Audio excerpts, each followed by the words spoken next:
มังเออสำนีฮอดอ้าวสวัสดีทุกคนครับไก่เราตะเย่งวันเอาเครื่องเชียร์บอลปลาโหนงนะวันเอาเก่าหนึ่งแขวะฮะดงก็แกะกุญแจนะแกะในสอดปะนะหอมประมวลเดี๋ยวนะแกะในสอดเก่าๆเนี่ยเราตะเย่ได้เก่าตัดเงยได้เก่าเยอะเดี๋ยวมันก็โดงนะเดี๋ยวมันก็เกะอะไรเนี่ยแล้วตะทีร็อกแกะตะทีอันนับในไหนเลยนะโมเกลียงเลยเก่าเราตั้งเนี่ยโมเกลียงขนาดโมเกลียงโมอิงกชินนะวันนี้มากินข้าวเหมือนเดิมครับเพื่อนๆแกงมะเขือใส่ปลาอินทรีแห้งครับประมาณนี้ครับเพื่อนๆขออนุญาตใช้มือนะครับเนี่ยปลาอินทรีแห้งนะครับแกงกับมะเขือครับมะเขือปอกแล้วก็มีน้ำพริกปลาต้มนะครับกินกับผักสดต่างๆครับโอเคครับเสร็จแล้วมากินข้าวด้วยกันเลยครับไก่ต่อที่เครื่องเชียร์ปอยกับหมูจอเราแต่เนาะหนุกแล้ววัวเชียร์ที่พันเดอร์ไลท์ได้แชร์กับหมูมาต่อเราแต่เนาะพันก็มาสมอสมอดก็ตั้งเขาหนุกแล้วไก่ลอนแกลนาที่เปิดต่อยครอกแก่ขนาดเราแต่เยอะข้อมือเดินตาๆนะเนี่ยน้ำพริกปลาครับ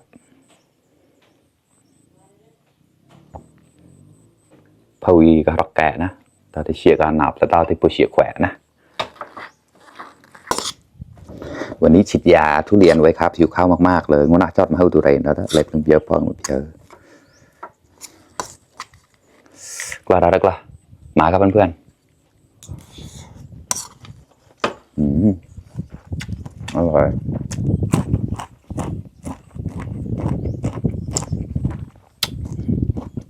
ลงมะเขือ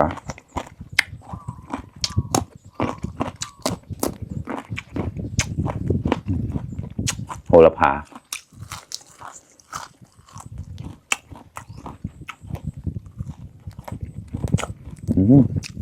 อร่อยกรอบมากครับโซนครับ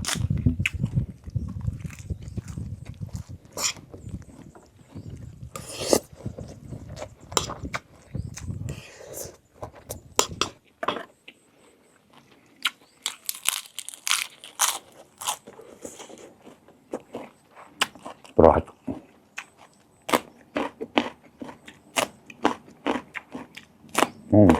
กรอบมาก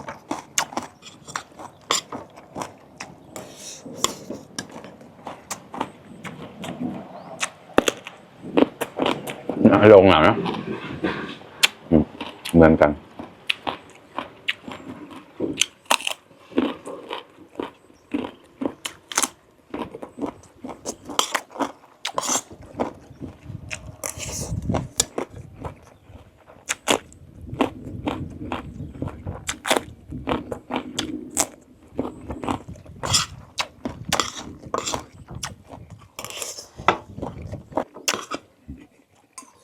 เจอระแกะมันจอมละ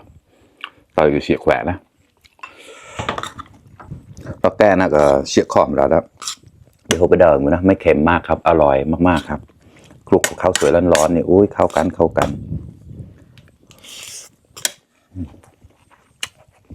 น่าทำปลอม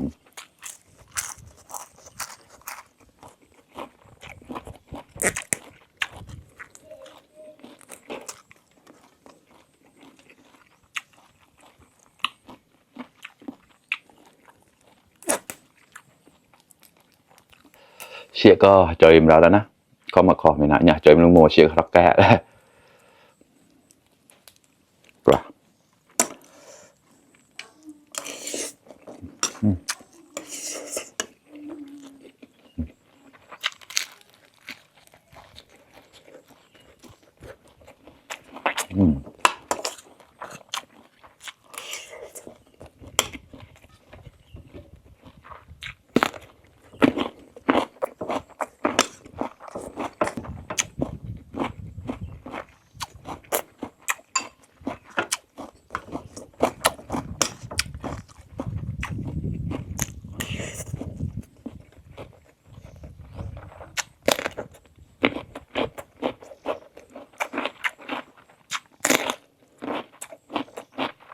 โซนกระดงไม่ได้ดิดนะ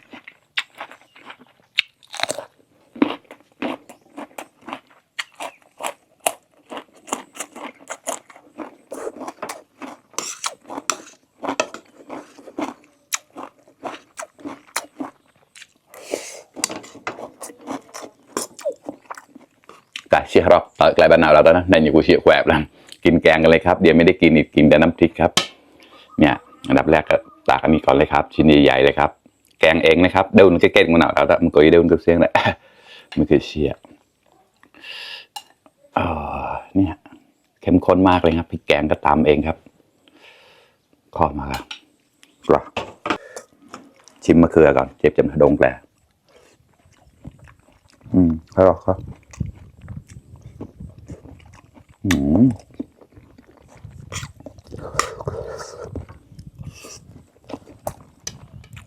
รสชาติดีมากครับนัวมากครับข้อมากับเราได้เยอะ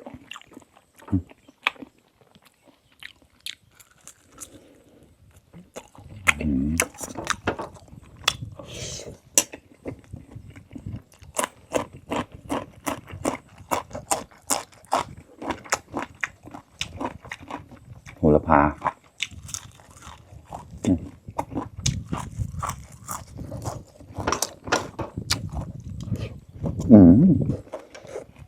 อร่อยมากเราเดินเกล็ดคอเกล็ดเราได้เยอะ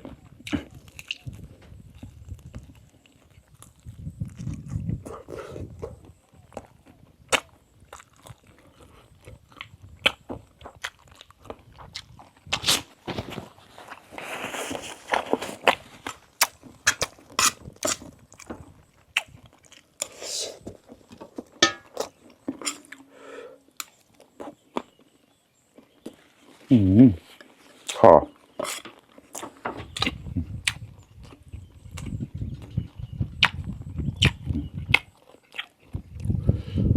ปลาดง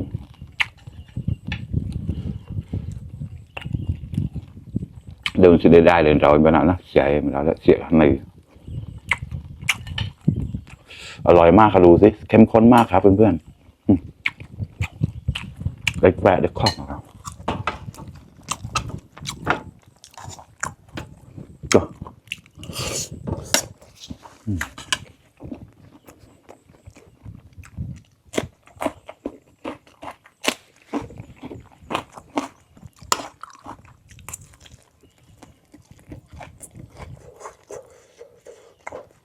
เนื้อปลาจะไม่เค็มมากครับ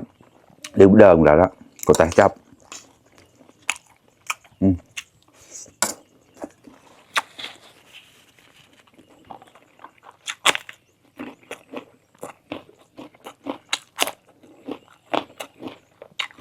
คำว่าเผ็ดไหมเผ็ดอยู่นิดๆไม่เยอะ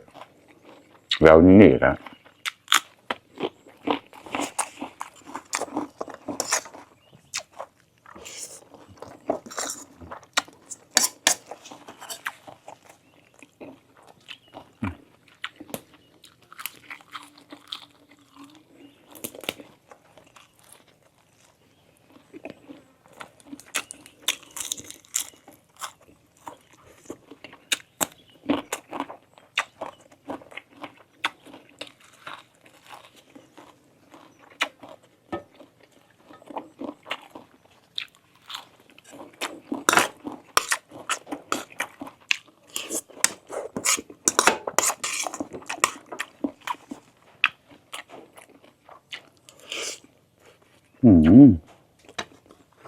ดีมากเราข้อเราได้เยอะละตั้งเทียนกำจอเราได้เยอะโดง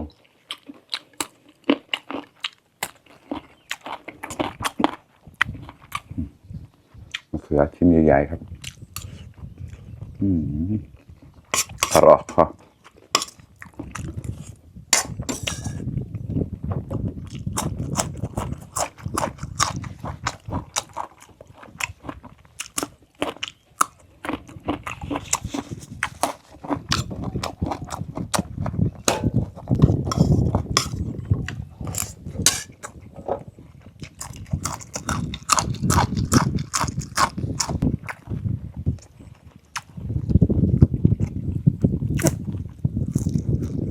แย่ข้อของเราแล้ว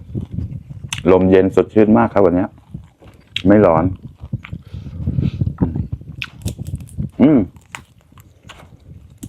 ต้มแล้วแต่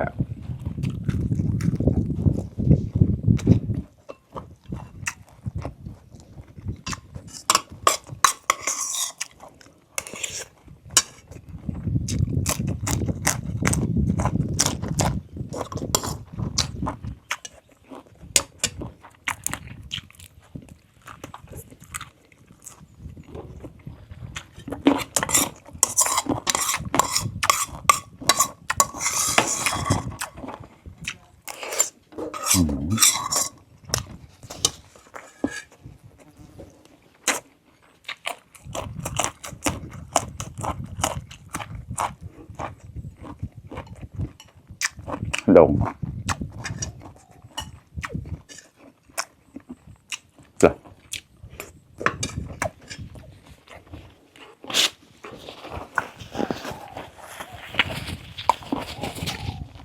โอเคครับเพื่อนๆอิ่มไปอีกหนึ่งมือแล้วครับอร่อยมากๆเลยครับไก่เราตะเยอะข้าวพวกแหวนเชี่ยคอเรานะแหวนโดงก็แกะกุนเชียดนะเดินเราได้เราข้อมาคอขอบคุณเพื่อนๆที่เข้ามารับชมทุกคนนะครับฝากเป็นกำลังใจให้ด้วยนะครับพันเดอร์ไลค์เดอร์แชร์เนี่ยเราต่อแต่นำมูชีพหลังที่มันจะมวยเปิดอยู่นะเล็บกอมสอดสมอดก็ตังกูนราวบ๊ายบาย